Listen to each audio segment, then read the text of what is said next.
JR, qual a explicação? Os Estados Unidos teriam medo do ultimato da Rússia? Até onde a gente sabe, os americanos são militarmente mais fortes que os russos e você sabe disso.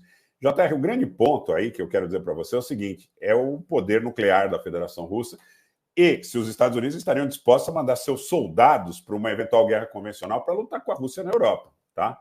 Eu acho que isso explica. Agradeço pelo superchat. Ao Marcelo Claro da Luz, da mesma forma. Boa noite, Rogério. Se a Rússia fizer realmente uma retaliação contra a Lituânia, rapidamente estaremos numa terceira guerra mundial. Qual a sua percepção sobre isso? Então, Marcelo, mas a Lituânia parece que voltou atrás. Parece que não vai ter o embargo aos produtos russos em direção ao escravo de Kaliningrado. Então, tanto eu fiz uma chamada excepcional, como agora a gente está falando de maneira mais detalhada, porque parece que eles voltaram atrás. Eles voltaram atrás.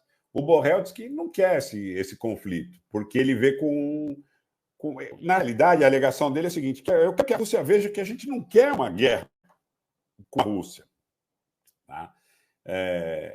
Eu tenho informação de fontes diplomáticas, tá, que me disseram que o ultimato que a Rússia deu em relação a essa possível supressão, né, dos itens sancionados pela União Europeia poderia gerar uma ação militar objetiva da Rússia e rápida. Tá? Rápida. Agora, eu vejo também essa questão do primeiro-ministro búlgaro, né? Pró-Ucrânia, diz que a influência pró-Rússia que levou seu governo ao colapso. A gente tem uma guerra híbrida na Europa, a gente não tem bonzinho nisso, não. Todo mundo joga com as armas que tem.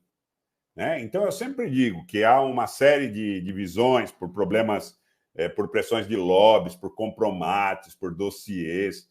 Isso é o que acontece no mundo real. Isso é o que acontece no mundo real.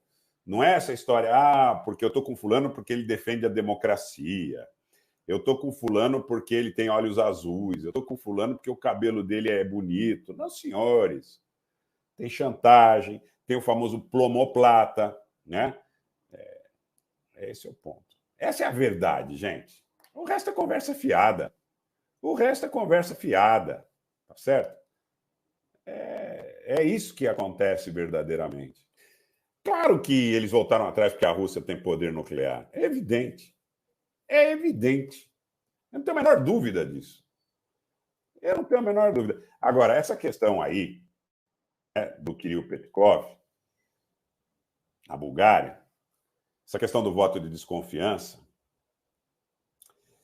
eu vejo assim, a Bulgária é um país que é um pouco mais vulnerável, muito mais vulnerável que a Alemanha. Então, quando você começa a ter problema na economia, quando você começa a ter problema até para a indústria, para o agronegócio, com as limitações que as sanções impuseram, o que você faz? O que você faz? A Alemanha tem reserva, tem gordura para queimar, a Bulgária não tem. A Bulgária não tem. Então começa. Vocês já ouviram aquele ditado que aonde falta o pão, ninguém tem razão? Caso onde falta o pão, ninguém tem razão. É o que está acontecendo na Bulgária. Anselmo Coyote, o Zelensky não era político. O pacto dele com quem domina é muito anterior a essa guerra. E nada justifica não ser interesses pessoais. Anselmo, a coisa do Euromaidan foi bem complicada, né? Bem complicada. Júnior, o Júnior está colocando uma coisa aqui que se a razão permanecer, eu concordo contigo. Quer dizer, que ninguém utilizaria do expediente das armas nucleares, né?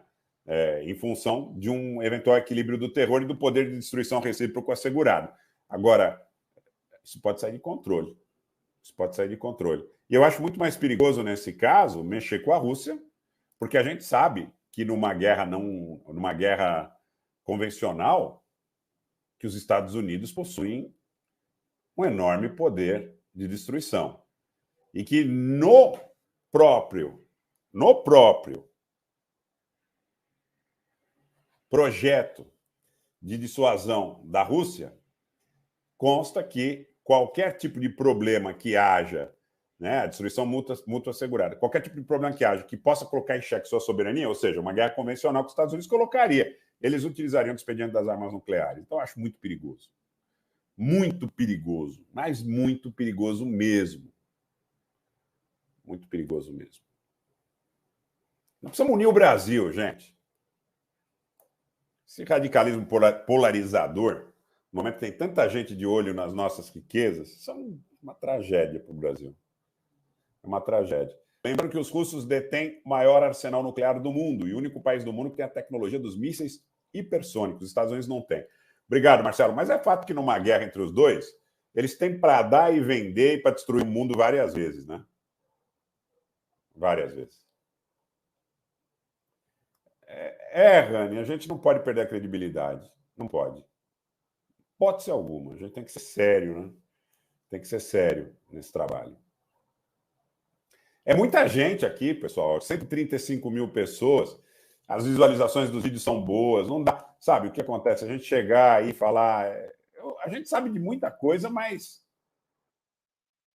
na medida que a gente não pode provar, a gente tem uma responsabilidade. A gente tem uma responsabilidade cívica. A gente. O Hermes está me perguntando se eu tivesse poder de suas horas, se eu usaria. Se eu me sentisse ameaçado, né? Existe até a própria política da mão morta, né? Que a própria doutrina russa adota. Ou seja, que se eles fossem atacados a pontos que se sua liderança fosse decapitada, automaticamente eles lançariam uma represália, né, importante contra quem atacou, mesmo que com a liderança decapitada.